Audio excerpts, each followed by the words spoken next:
but basically they're going to say that, you know, Aboriginal people do, as the Love case indicates that we spoke about, do have a special, inalienable sort of right to this land because they were here first.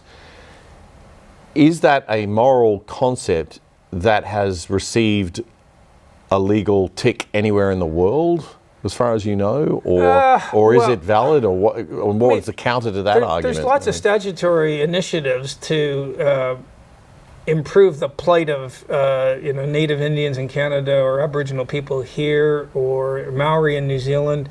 But if you go too far down the group rights basis, and you're seeing it across the Tasman with New Zealand and the Three Waters Initiative, and actually saying that we're going to see, in New Zealand, some of the Labour Party initiatives said we're going to see society in terms of two groups, the 17% who are Maori and the 83% who aren't, and we're going to treat them as equal bodies. Now, this is not sustainable. There's no possible way that you, in a liberal democracy, that you can say one group, which represents under a fifth of the population, will be 50-50 with another group that represents massively more. It's not sustainable. It's very divisive.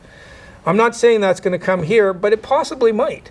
And so you end up with the Lydia Thorpe mentality of you're a colonizer and you're always a colonizer, right? You're never the guy who helped. I don't believe in apologizing for something I didn't do. Yeah. I mean, the idea that you have some link genetically back to people who made decisions too, it's ridiculous. It's a weird way of seeing the world. It's almost like going back to feudal times or something.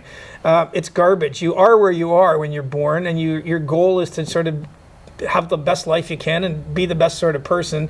And, you know, if you're a nice person, you treat people based on their character and, you know, their achievements. I always say God, or if you're an atheist, history put us here now. I played university, this is where we're at. Varsity basketball in Canada, and, you know, most people who play varsity basketball are black, you know, because they're better at it. Nobody said, look, we need to have 70% of the team white because this, you know, it's group rights. It's ridiculous. Yeah. If you're better at something, then you should get the rewards at it, because you want to, in the long term, we all benefit when rewards follow merit and hard work, because, you know, there's a progressive tax system and you want people working hard, and if they come up with something that helps all of us scientifically or in some corporate sense, they have to pay taxes, and that flows to all the rest of us. You don't want to undermine the initiative and the hard work and the link between work and outcome and benefits by just saying, okay, well, we don't care about your merit. We need somebody from this group. Can I have a disabled homosexual woman here for this group? You know, it's ridiculous thinking. You treat people based on their sort of character, and you know their achievements and how hard they work. Yep. And you'd know that as an employer. That's the kind of person people want to work with. Yep.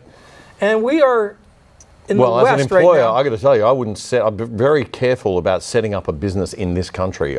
The labor laws are insane. Yeah. I mean, I've never seen anything. We're the last country in the world to have, you know, civil servants deciding what your wage is going to be. I just think that's bonkers. Yeah.